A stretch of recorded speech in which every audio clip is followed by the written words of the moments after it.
आज की हमारी अगली क्लास उसी से संबंधित है जिस पर हम पढ़ रहे थे पहले।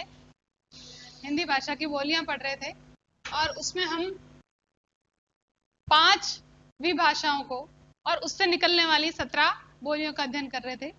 अब जो हमारा अगला टॉपिक है वो है इन 17 बोलियों की विशेषताएं, उनका क्षेत्र, वो कहाँ कहाँ बोली जाती है और उनकी क्या व्याकरणिक विशेषताएं। तो सबसे पहले हम सबसे बड़ा जो क्षेत्र पश्चिमी हिंदी का है, पश्चिमी और पूर्वी हिंदी सबसे बड़ा क्षेत्र घेर रहे हैं और सबसे ज्यादा लोग इन्हीं बोलियों को बोलने वाले हैं। तो यहीं से अपन शुरू करते हैं। सबसे पहला हमारा पश्चिमी हिंदी की 5 बोलियां हमने पढ़ी थी। ब्रज, बांगरू, बुंदेली, कन्नौजी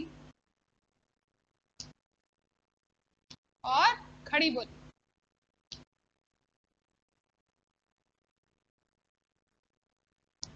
इन 5 बोलियों का अध्ययन करने वाले हैं। एक बात आपको बता दूं कि जब भी कोई बोली अपना क्षेत्र विस्तार कर लेती है, क्षेत्र विस्तार से तात्पर्य है कि उसके बोलने वालों की संख्या जब बढ़ जाती है, उसमें धार्मिक, आध्यात्मिक साहित्य रचा जाना शुरू हो जाता है, पुस्तकों की भाषा हो जाती है, तो वह बोली जो है भाषा का रूप ग्रहण कर लेती है। कहने का तात्पर्य है कि बोली भाषा का ही संकुचित क्षेत्र में व्यवहृत होने वाली भाषा है। यानी ऐसी भाषा जो बहुत छोटे क्षेत्र में प्रयुक्त होती है वह बोली कहलाती है।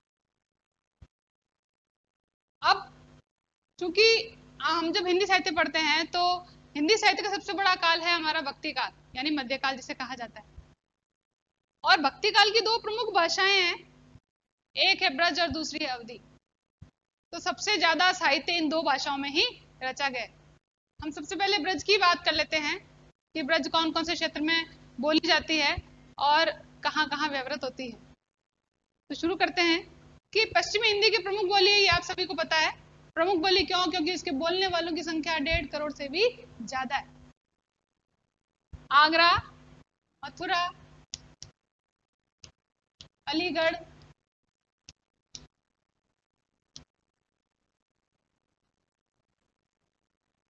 एटा, देखिए एटा अलग है और इटावा अलग है, दोनों को मिक्स मत कीजिएगा। एटा, हाथरस, बदायूं, बदायूं, मैनपुरी। मैनपुरी में 2 भाषाएं चलती है। देखिए मैनपुरी में कुछ क्षेत्र में चलती है ब्रज और कुछ क्षेत्र में चलती है आपकी बुंदेली। ब्रज और साथ में इसके साथ ये ही एक भाषा। देखिए इसमें 2 प्रकार के सवाल बनेंगे, किस प्रकार मैं आपको बताऊंगी।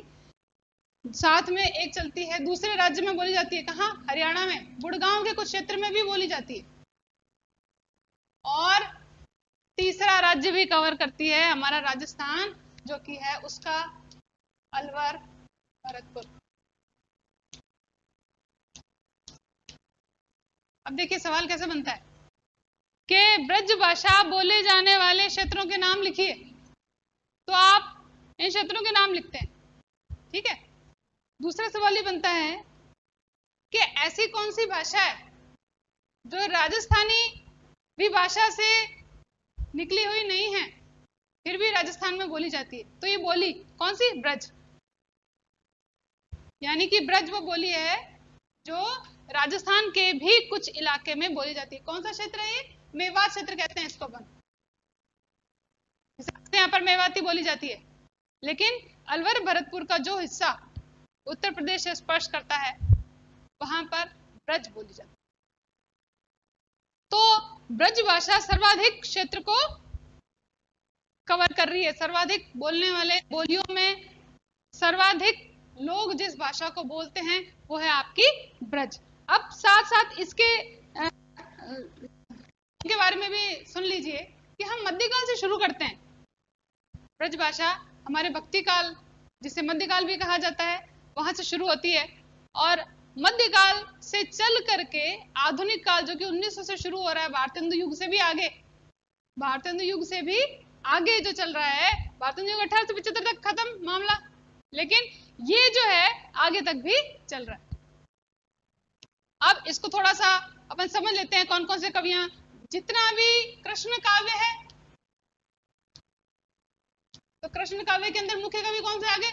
सूरदास, नंददास, ठीक है, वल्लभाचार्य जो मुख्य आचार्यों में से एक है, वल्लभाचार्य, वो सभी कृष्ण काव्य से संबंधित हैं। साथ में अब रीति काल में आते हैं तो सारा का सारा रीति काव्य ही ब्रज भाषा में लिखा गया है। जितने भी रीतिबद्ध, सिद्ध, मुक्त तीनों प्रकार के जो कवि हैं उन सभी ने ब्रज भाषा का प्रयोग किया है। चाहे केशव को ले लीजिए, बिहारी को ले लीजिए, भूषण, मतीराम आदि को ले लीजिए, किसी को भी ले लीजिए, वो सारा का सारा काव्य जो है वो ब्रज भाषा में रचित है। तीसरा, हम आधुनिक काल में आते हैं तो भारतेंदु से लेकर के, जहां से प्रारंभ होता है आधुनिक काल हमारा, भारतेंदु से लेकर के और हरिऔध तक ये भाषा चलती है।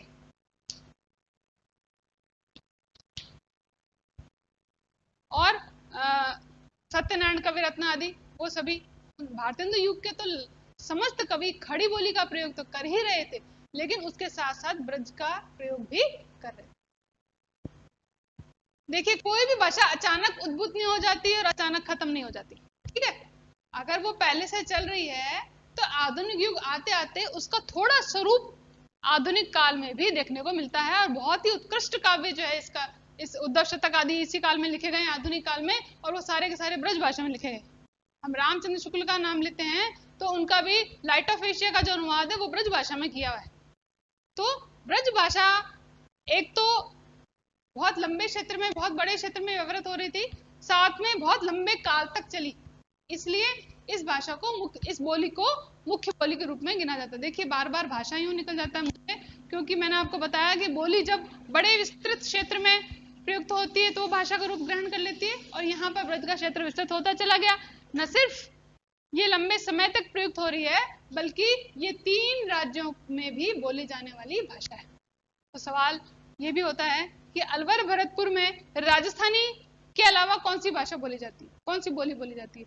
अलवर भरतपुर में मेवाती के अलावा कौन सी बोली बोली जाती है? तो आपको जानकारी होनी चाहिए कि अलवर भरतपुर में सिर्फ मेवाती ही नहीं बोली जाती, बल्कि वहां पर ब्रज भाषा भी बोली जाती। इसके साथ साथ अब थोड़ी थोड़ी विशेषताएं आप बड़ी जानी पहचानी सी लगेगी आपको जब सुनोगे तो। प्रथम विशेषता इसकी है, देखिए, मुख्य है, बहुत आसान आसान सी भी है और जानी पहचानी सी भी लगे, क्योंकि आप सभी ने कृष्ण काव्य पढ़ा है ना, भ्रमर गीत आपने, हमने सभी ने पढ़ा है, और छठी कक्षा से, चौथी कक्षा से हम उसको पढ़ते आ रहे हैं, बिहारी जी को और सूरदास जी को, इसलिए हमारे लिए कोई नई बोली नहीं है। तो इसकी विशेषताएं जब आप सुनोगे तो बड़ी जानी पहचानी सी लगेगी। विशेषताएं में सबसे पहले देख लीजिए, बहुत बार पूछा गया सवाल है, औकारांत बहुला। औकारांत बहुला का मतलब है सामान्यतः ज्यादातर शब्द ऐसे हैं जिसका अंत औ से होता है।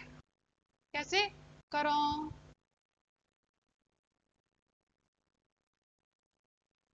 जाए हो,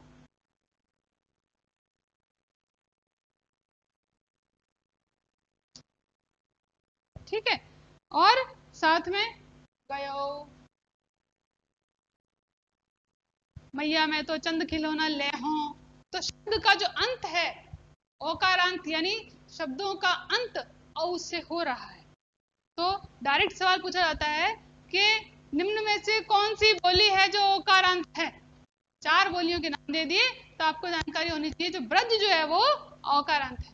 औकारांत का मतलब शब्दों का अंत औ से हो रहा है, देख लीजिए सभी में, है ना।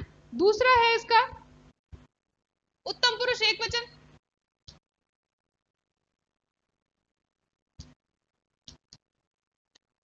हम हिंदी में उसको क्या बोलते हैं? मैं। उत्तम पुरुष एक वचन में क्या होता है?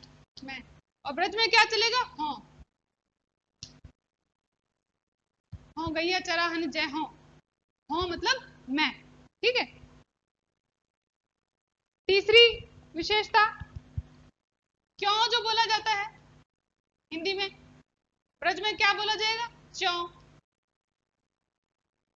क्यों करी, क्यों करी, क्यों मतलब क्यों, गरज पड़ी, क्यों करी, मतलब आवश्यकता हुई इसलिए मैंने नौकरी करी। तीसरा है भूतकालिक सहायक क्रिया। भूतकालिक सहायक क्रिया क्या होगी? था, थे, थी, जिसे हम कहते हैं। ठीक है, और इसमें हो, ही, जातु हो, जात ही। ठीक है, अब भूतकाल को ले लिया, उत्तम पुरुष एकवचन को ले लिया, तो भविष्यकाल को भी ले लीजिए। भविष्यकालिक सहायक क्रिया क्या होती है? गा, गे, गी, जाऊंगा, जाऊंगी, गा, है ना, और गा की जगह जाएंगे, जाएंगे को जाएंगे, और आएंगे को आएंगे। सामान्य सामान्य से शब्द हैं।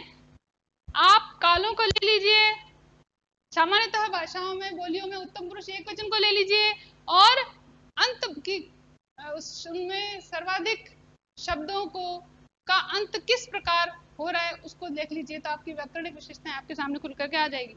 अब तीसरी संख्यावाची, संख्याएं कैसे बोली जाती है, संख्यावाची विशेषण कैसे बोले जाएंगे?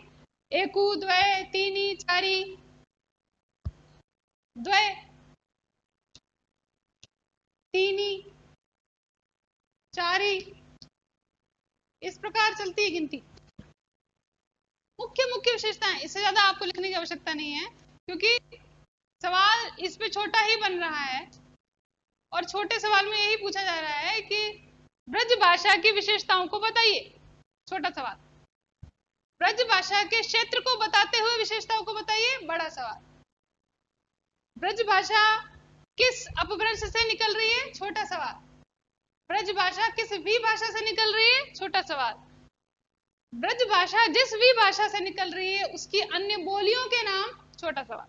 इस प्रकार सवाल बनते हैं, और इन सवालों को इस प्रकार आप कवर कर सकते हैं। विशेषताओं में सबसे पहले आपको कारण बहुला बतानी है, उत्तम पुरुष एकवचन को बता दीजिए, क्यों को बता दीजिए, भूत भविष्य काल बता दीजिए, और संख्याएं बता दीजिए। आपका उत्तर परिपूर्ण।